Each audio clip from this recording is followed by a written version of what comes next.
Marcos 2,17. Tendo Jesus ouvido isto, respondeu-lhes: os sãos não precisam de médico, e sim os doentes. Não vim chamar justos, e sim pecadores. E também o livro do profeta Isaías, capítulo 53, verso 5.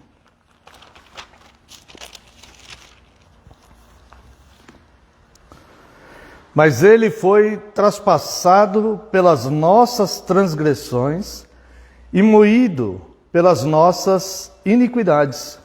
O castigo que nos traz a paz estava sobre ele, e pelas suas pisaduras fomos sarados. Amém. Amada Igreja do Senhor Jesus Cristo, venho vos proclamar Cristo, o próprio Deus que se fez um de nós, o Deus que veio trazer vida e vida em abundância, o Senhor Jesus que veio nos curar do nosso grande mal, que é o pecado, que nos afasta de Deus. Jesus, ele veio, esvaziou-se da glória de ser Deus e veio buscar pessoalmente a cada um de nós para nos levar para si como um povo santo, de propriedade dele. Esse Jesus, o Jesus verdadeiro, o Jesus bíblico, o verdadeiro Deus que se fez homem, o Verbo encarnado, a este venho proclamar aos irmãos. Nós lemos 2 versículos, um em Isaías, um em Marcos. E eu quero dizer para os irmãos que, embora o Senhor Jesus ele tenha realizado curas físicas, e que ele, de fato, ele cure fisicamente as pessoas, o grande objetivo é a cura interior, é a cura interna. Jesus, ele veio nos curar internamente. Porque uma cura física, ela de fato nos traz um benefício. E é muito bom, e muitas vezes nós precisamos dela. Só que ela é algo temporal. É algo passageiro. Um dia nós envelheceremos e deixaremos este mundo. Então essa cura ela será um benefício, ela é um benefício, a cura física. Ela é boa, né? Deus de fato faz isso conosco. Né? Mas ela é algo temporal. Algo pertinente a esta vida física, material, né? Jesus, a proposta é muito maior. Ele veio nos curar internamente, simplesmente de tudo, e do nosso principal problema, que é o afastamento de Deus, que é a nossa tendência para o mal, seja ele de que forma for. Em cada pessoa ele é diferente, mas é mal do mesmo jeito e nos afasta de Deus da mesma maneira. Então, quando nós lemos aqui em Marcos que Jesus fala, os sãos não precisam de médico, nós vamos ver que ele não está se referindo propriamente, embora podemos entender também a cura física, mas ele está se referindo a algo muito mais profundo. E é isso que nós vamos tentar identificar em poucos minutos que estaremos comentando aqui. O primeiro é a profecia de Isaías sobre o próprio Cristo. Isaías é considerado o maior profeta messiânico, ou seja, todos os profetas, as profecias falavam sobre Cristo. Não é que só Isaías era um profeta messiânico. Todos os profetas profetizaram sobre Cristo. Mas Isaías, ele entrou em mais detalhes. Ele fala até do aspecto físico de Cristo, né? Que nele não haveria formosura. Então, nós vemos que Isaías ele entrou em mais detalhes acerca de Cristo. E aqui no capítulo 53, no verso 5, ele vem falar sobre essa questão da cura. E ele diz aqui, mas ele foi traspassado pelas nossas transgressões e moídos pela nossa iniquidade. Ou seja, as nossas transgressões e a nossa iniquidade é o mal. Esse é o mal, que a Bíblia vem chamar de obras da carne. Isto é um mal tão grande, que só pode ser vencido em nós pelo amor supremo, pelo maior amor do mundo, que é o fato do próprio Deus, que é amor, esvaziar-se da sua glória de ser Deus, assumir uma forma humana e vir pagar este mal fisicamente aqui, como se fosse ele próprio que tivesse cometido. Percebe como é uma grande heresia alguém dizer que Deus é o autor do pecado? Que Deus fez o mal? Veja como isso é conflitante e herético, como isso é blasfemo. O próprio Deus, que é o amor supremo, o amor maior, foi que veio pessoalmente para vencer o grande mal que era o nosso pecado, nossa transgressão, nossas iniquidades, que nos afastam eternamente de Deus. E ele não só revelou a sua palavra, não só isso, ele veio aqui, a palavra é revelada desde o Antigo Testamento até o Novo, revelada, o próprio Deus veio aqui em forma humana e nos ensinou na prática como fazer na prática. Então olha só o que diz o verso 5. Mas ele foi traspassado pelas nossas transgressões e moído pelas nossas iniquidades. A causa, o efeito, o castigo estava sobre ele.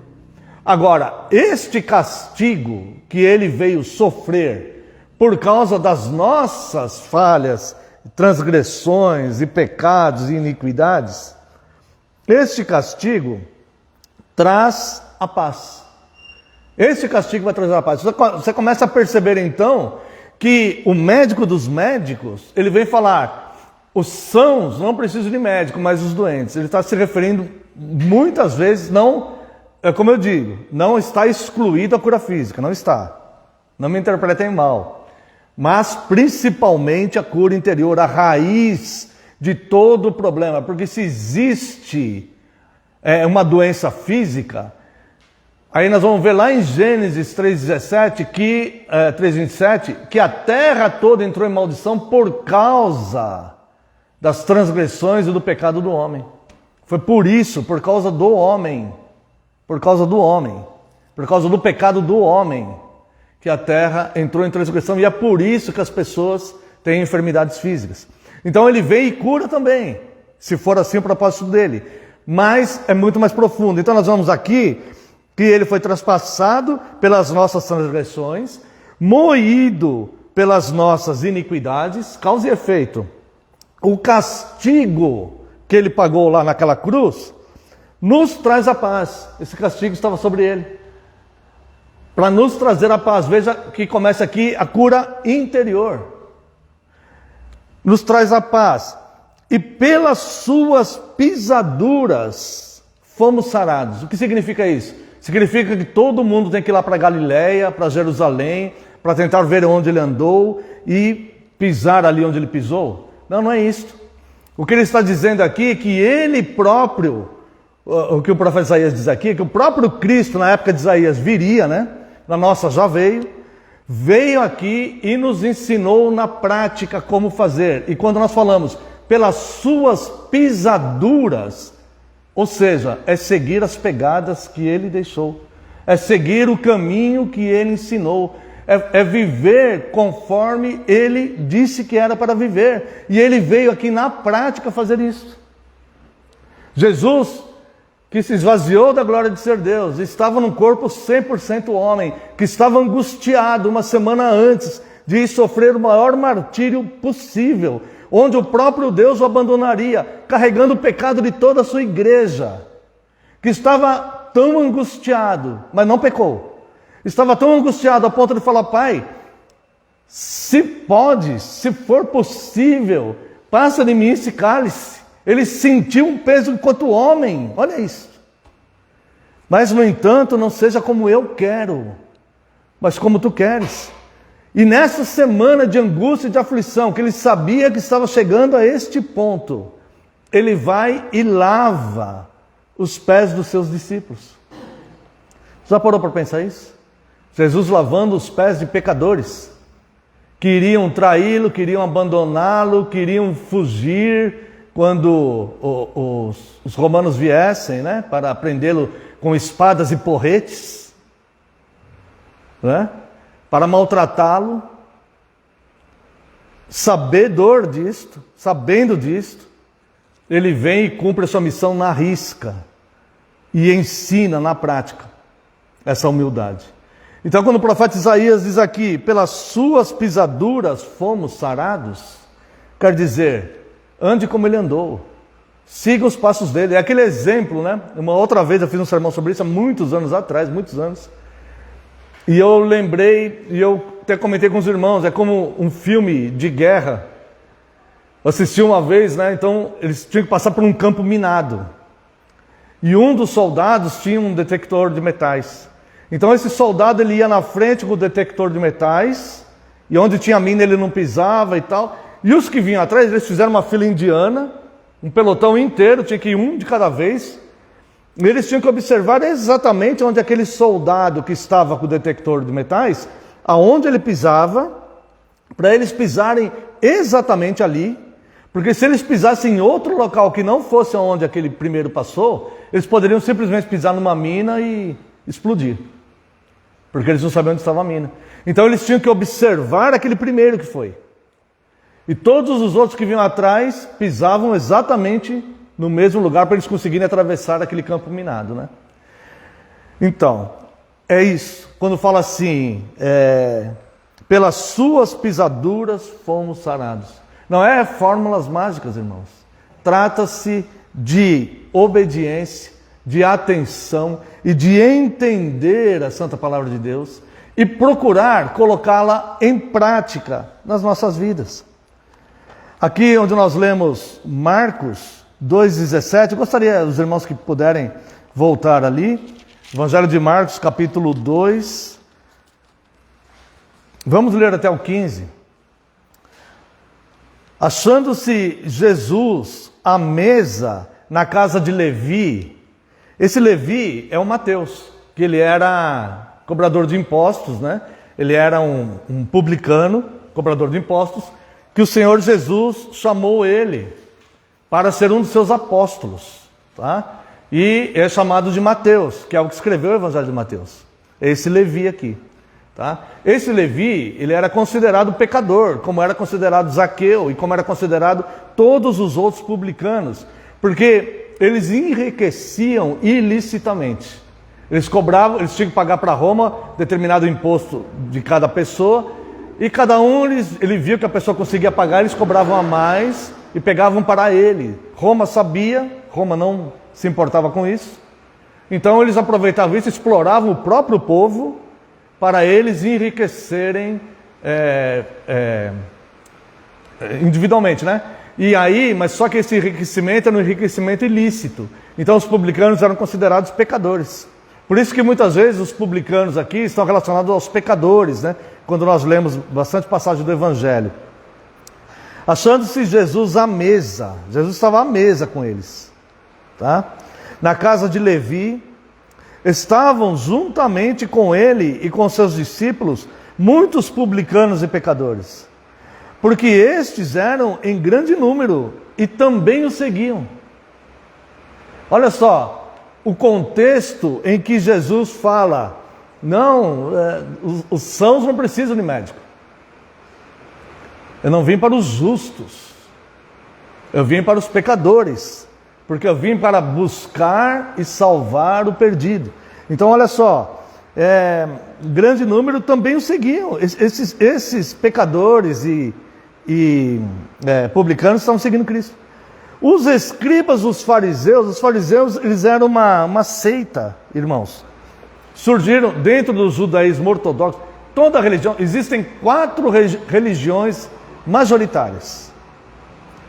É muito comum, e também não está errado, não vamos dizer que está errado, é comum a gente falar isso, né? Ah, que religião você é? Um fala assim, eu sou pentecostal, outro fala, eu sou reformado, outro fala, eu sou batista, né? Na verdade, toda essa é a mesma religião, são segmentos da mesma religião, a religião é o cristianismo, tá? Então são 4 religiões majoritárias, 4 religiões majoritárias que existem no mundo. Tudo que você vê aí de nomes estão diretamente ligados a uma dessas 4 religiões. Algumas são sincretistas e se ligam em 2 delas, ou 3. Tá? Então são 4 religiões majoritárias. As outras todas ou são segmentos dessas religiões, ou são seitas que surgiram nessas religiões. A saber, o judaísmo ortodoxo é uma religião, o hinduísmo é uma religião, sociologicamente o hinduísmo, o judaísmo são religiões, o cristianismo é uma religião e o islamismo são 4 religiões, tá? Tudo que você ouve falar aí, qualquer coisa que você ouve falar aí, de nome de igreja, nome de seita, nome de filosofias orientais, grupos, né, que se organizam e tal, eles vão estar ligados a uma dessas 4. Então são 4 religiões majoritárias, tá? Como no cristianismo nós sabemos que existem várias seitas, né, vários segmentos e várias seitas dentro do cristianismo, no judaísmo ortodoxo também. Então, e também no hinduísmo e também no islamismo, também existem seitas lá, né, consideradas seitas. Por que é seita? Porque sai da ideia original, né? Então é uma manipulação de ideias ali, que vai seguir a ideia de alguém, baseado naquela ideia original lá, mas não propriamente aquela ideia original, tá? Isso aí. Bom, eu posso voltar para cá, né? Então, os fariseus, eles eram uma seita que surgiu de várias outras seitas que surgiram dentro do judaísmo ortodoxo. Só que os fariseus, eles tomaram um corpo, eles tomaram uma proporção muito grande. Então, os fariseus, eles praticamente eles influenciaram tanto o judaísmo ortodoxo, alguns anos antes de Cristo, e no período de Cristo, eles estavam muito bem fundamentados ali, que eles praticamente transformaram o judaísmo nos seus próprios pensamentos. Então, o sinédrio, que era, vamos dizer assim, a liderança do judaísmo ortodoxo, era dominado pelos fariseus, tá? E esses fariseus, eles, como Jesus falou, né? Eles coavam um mosquito e engoliam um camelo, porque eles começaram a dar muita importância às suas próprias tradições e davam mais importância às suas próprias tradições do que aquilo que havia sido ensinado no Antigo Testamento e tudo mais, tá? Então eles viviam basicamente pelas orientações da seita e não basicamente do que a religião ensinava. Os escribas dos fariseus, os escribas, os irmãos sabem aqui, né? Aqueles doutores da lei, tá? Os escribas dos fariseus, não todos os escribas, porque temos só mais uma parte também. Temos mania de achar que todos os escribas eram pecadores errados. Não, não eram. Esdras era escriba, né? E tem um livro bíblico no seu nome, foi um profeta de Deus. Aqui está falando, os escribas dos fariseus, que faziam parte dessa seita, né? Os escribas dos fariseus, vendo-o comer em companhia dos pecadores e publicanos, perguntavam aos discípulos dele, por que come e bebe ele com os publicanos e pecadores? Os fariseus ensinavam um distanciamento. Jesus ouviu isto, e tendo Jesus ouvido isso, respondeu-lhes, os sãos não precisam de médico, e sim os doentes. Não vim chamar justos, e sim pecadores. É o cumprimento da profecia de Isaías 53:5. O castigo que nos trouxe a paz estava sobre ele, porque ele foi transpassado pelas nossas transgressões e iniquidades, e pelas suas pisaduras fomos sarados. Então ele ia lá, aonde estavam os pecadores, mas sem pecar com eles, ensinando, é por aqui que você pisa, é por aqui que você pisa, é por aqui que você pisa, e é por aqui que você vai. E aqueles que seguiam e seguiram alcançaram a salvação. Então nós vemos aqui dentro desse contexto, principalmente quando Jesus fala, os sãos não precisam de médicos, e sim os doentes. Ponto e vírgula. Não vim chamar justos, e sim pecadores. Jesus, então, está se referindo aqui ao pecado como uma doença grave que vai matar eternamente aquele que, se não for tratado isso. Então nós vemos, dito isto, né? Nós vemos que o ser humano, nós como seres humanos, nós somos seres vulneráveis, ora feridos, ora doentes, mas sempre carentes de cura real. Sempre carentes de cura real. A vida inteira nós precisamos de cura. Ou nós precisamos de cura física, ou nós precisamos de cura emocional, ou ao longo da caminhada nós fomos magoados e precisamos ser curados daquela cura ali, daquela mágoa, ou nós estamos tão envolvidos com o pecado que nós estamos precisando de cura espiritual. Então, por isso, Jesus, que era perfeito e não pecou, sofreu o castigo em nosso lugar. Eu quero só ler mais um texto aqui com os irmãos. Lucas 4, 18 e 19. O Espírito do Senhor está sobre mim. O Senhor Jesus, na sinagoga, um dia ele leu Isaías, ele leu uma profecia sobre ele mesmo. E ele leu na sinagoga para aqueles homens que estavam congregando ali, e aquelas mulheres. O Espírito do Senhor está sobre mim, pelo que me ungiu para evangelizar os pobres. Uma cura aqui. Esses pobres aqui não são propriamente pessoas que não têm dinheiro. Né? Pobres espirituais. Pelo que me ungiu para evangelizar os pobres. Pobres sem dinheiro também, mas ricos também. Enviou-me para proclamar libertação aos cativos. Irmãos, esse aqui não era só os escravos dos senhores. Aquelas pessoas que eram escravos. Eram os escravos também. Mas pessoas que precisavam de libertação pessoal. Como até hoje precisam.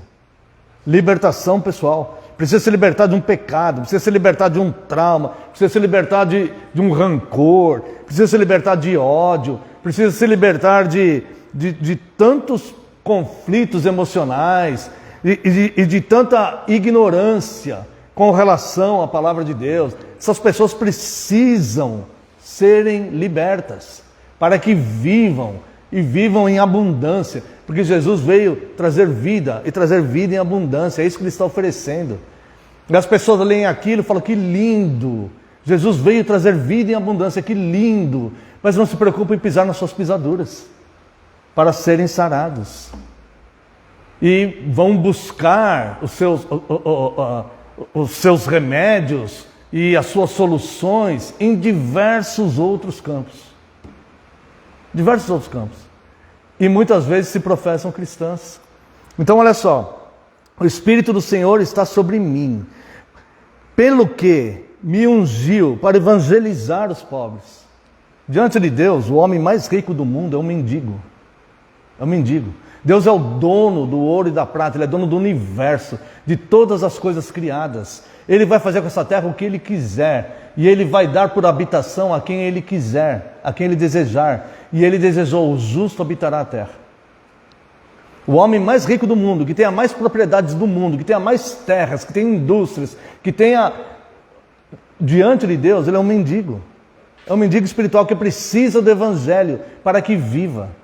Precisa de libertação para que se liberte, como qualquer outro. Como um esmoler que está lá no farol, lá pedindo moedas quando a gente para lá.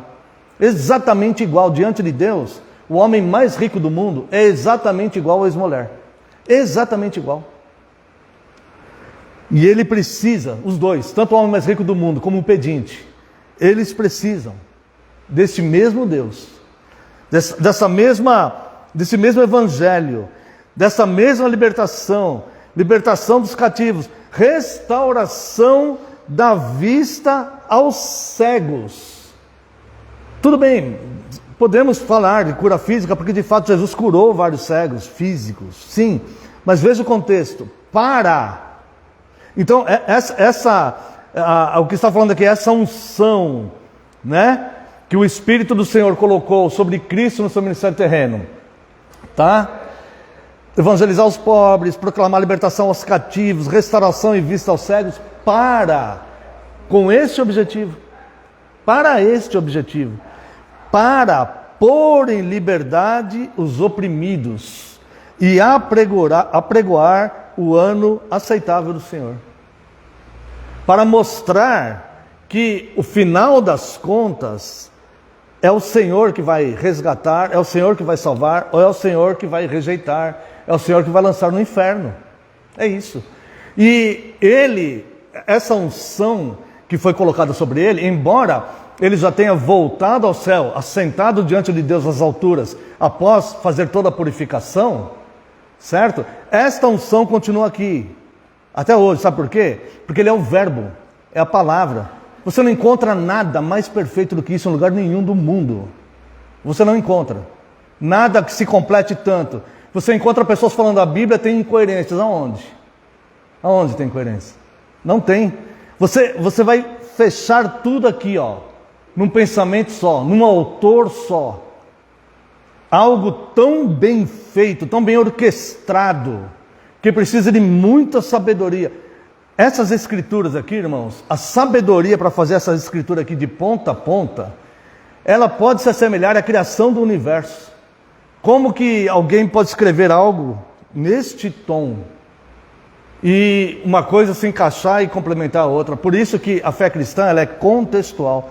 Então, essa unção que ele recebeu no seu ministério terreno para fazer essas coisas, ela é ativa hoje, ela está viva hoje, porque ele é o verbo, e é por isso que a palavra é viva e eficaz, como uma espada de 2 gumes, a ponto de separar osso e medula, separar alma e espírito. Toda vez que eu leio isso, eu falo, olha, teólogo nenhum do mundo vai explicar isso aqui.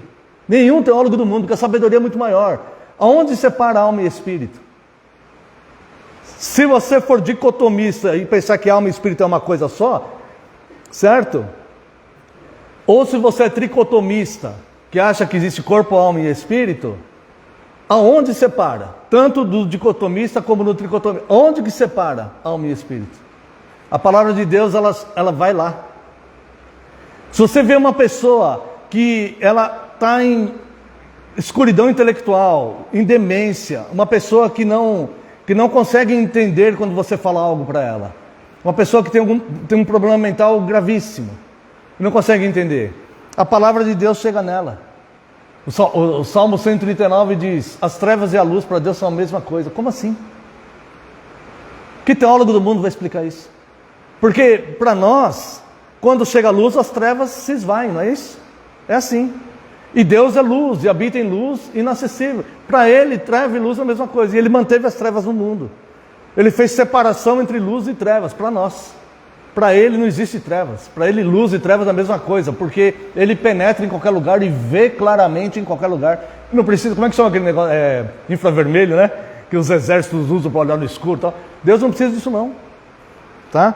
Então, irmãos, ele veio para libertar. Então ele veio para libertar os cativos, como nós vemos aqui, vimos em Isaías 43. Os paralíticos físicos e emocionais. Quero convidar você aqui, uma olhadinha em Mateus 8. Mateus 8, 5 a 7.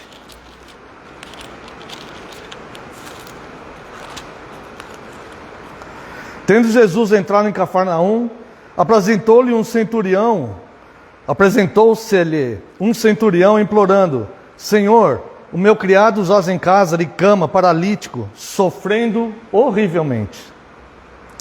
Jesus lhe disse, irei curá-lo. Mas o centurião respondeu, Senhor, não sou digno de que entres na minha casa, mas apenas manda com uma palavra e o meu rapaz será curado. Pois também sou homem sujeito à autoridade, tenho soldados às minhas ordens, e digo a este, vai e ele vai, a outro vem e ele vem, ao meu servo faz isto e ele o faz. Esse centurião obviamente era um romano, né? Centurião era um capitão da guarda romana que tinha 100 soldados ao seu dispor. E ele mandava o soldado tinha que obedecer. Tá? Ouvindo isto, admirou-se Jesus e disse aos que seguiam, em verdade vos afirmo que nem em Israel achei fé como esta. Nem naqueles que foram criados pelos pais ancestrais, que vieram lá de Moisés, sabe, com toda aquela carga de informação, muito menos na seita dos fariseus, que não acrescentou nada de fé em ninguém, mas um gentil, um homem gentil, um romano. E ele fala, nem mesmo Israel encontrei fé como essa. Digo-vos que muitos virão do Oriente, do Ocidente, tomarão lugares à mesa de Abraão, Isaque e Jacó no reino dos céus. Ao passo que os filhos do reino serão lançados para fora nas trevas, ali haverá choro e ranger de dentes. Olha só, o primeiro povo escolhido, que foi Israel, eles não serão salvos simplesmente por nascerem lá. Muitos daqueles filhos ali serão lançados no inferno. É isso. Agora, os verdadeiros filhos de Abraão são os filhos da fé, aqueles que pisam as pisaduras de Cristo, aqueles que reconhecem que Cristo é o médico e Ele é o doente, mesmo que ele esteja no momento da vida que está maravilhoso. Às vezes a pessoa, ela está num momento muito bom da vida, onde ele está se sentindo poderoso, poderosa, por isso, por aquilo, tem o controle de todas as coisas. Nesse momento, muitas vezes a pessoa não quer o Evangelho. Está se sentindo muito poderoso. Está se sentindo muito dono da situação. Muito senhor da situação. Muito senhora da situação. E nesse momento não quer. Então, essa passagem aqui, este homem aqui, ele tinha poder absoluto sobre 11 soldados. E ele diz, eu mando, eles vão, eu faço, eles vão. Agora eu estou com um paralítico lá que eu não posso fazer nada por ele. Mas eu sei quem pode. E Jesus falou assim, olha, nem Israel encontrei fé com essa, porque até os de Israel vão se perder aqui, né? Então Jesus disse ao centurião, vai-te e seja feito conforme a tua fé. E naquela mesma hora o servo foi curado. Olha só, um exemplo de um homem que Jesus reconheceu a fé dele, e para gratificar aquela fé dele, não que a fé dele fosse salvadora. O que salvou aquele homem foi a determinação de Jesus. Vai lá e faça conforme a tua fé. Porque você está demonstrando uma fé tão grande que eu vou determinar. Então vai lá, se você crê que eu posso só com uma palavra, então vai, seja conforme essa tua fé aí. Porque é exatamente isso que eu vou fazer. Não foi assim com a filha de Jairo? Enquanto Jesus estava falando com a mulher do fluxo de sangue ali, Jairo estava desesperado, chegou alguém e falou, tua filha morreu? E eles falaram assim, Jesus falou, não, ela não morreu não. E com uma palavra, não foi assim? Então, irmãos, ele fala, vai e faz conforme a tua palavra. Esse médico dos médicos veio curar doenças que nós não sabemos como curar, que a medicina não sabe como curar, que a indústria farmacêutica não sabe como curar, que as seitas e as crenças e todo o pensamento humano não sabe como curar. Só tem um jeito de cura. Pelas suas pisaduras somos sarados. Esse centurião aqui percorreu o caminho da fé. Ele não se pautou na sua própria condição de homem poderoso. Mas ele seguiu o caminho da fé. Ele falou assim, olha Senhor, eu não sou digno que o Senhor entre na minha casa. Primeira coisa aqui, eu reconheço que eu sou um miserável pecador. E eu também, eu tenho autoridade terrena aqui. Porque se eu mando eles ir, eles têm que ir fazer exatamente o que eu estou falando. É assim com o Senhor, se o Senhor mandar, vai ser feito assim. E Jesus então reconhece aquela fé dele. Então, nada nesse mundo. Por quê? Porque Deus é o Deus do impossível. Então, paralíticos, físicos e emocionais, leprosos, físicos e emocionais, cegos, físicos e emocionais, e espirituais também, endemoniados e oprimidos. Todas estas pessoas podem ser curadas se o objeto da fé for Cristo e se a prática for sobre as suas pisaduras. Sobre as suas pisaduras somos curados. Então, clame a Ele. Salmo 107, versos 19 e 20 diz, na sua aflição clamaram ao Senhor, e Ele os salvou da tribulação em que se encontravam, e Ele enviou a sua palavra, e os curou, e os livrou da morte. Ele não enviou um remédio, Ele não enviou um antibiótico, Ele não enviou uma injeção, Ele enviou a sua palavra. Não, claro, nós devemos, para as doenças físicas, nós devemos tomar os remédios médicos, claro que sim, óbvio, tá? Porque Deus permitiu que eles chegassem a esse ponto. Estamos falando de uma cura interior, né? Então, ele veio e curou essas pessoas. Siga Jesus. Mateus 19:2 diz que grandes multidões o seguiam e eles curou aquelas pessoas ali. Entregue tudo aquilo que te traz conflitos, problemas, ansiedade, preocupações exageradas. Entregue tudo nas mãos do Senhor. Salmo 37:5 diz: entrega o teu caminho ao Senhor, confia nele, pelas suas pisaduras você vai ser sarado.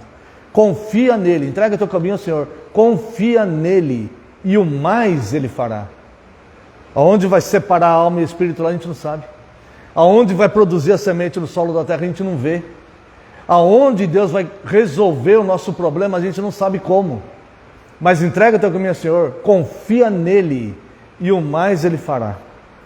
Confie no Senhor porque ele é todo poderoso.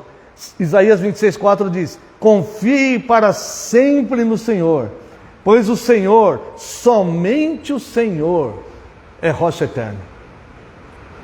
Isaías 26:4. E descanse, porque ele é o médico dos médicos. E por que ele é o médico dos médicos? Porque ele cura o que os médicos não podem curar. Os médicos terrenos não podem curar. Mas Jesus é o médico dos médicos. Salmo 91, 1 e 2, que todo mundo conhece. Aquele que habita no esconderijo do Altíssimo, pelas suas pisaduras. Aquele que habita no esconderijo do Altíssimo e descansa nele.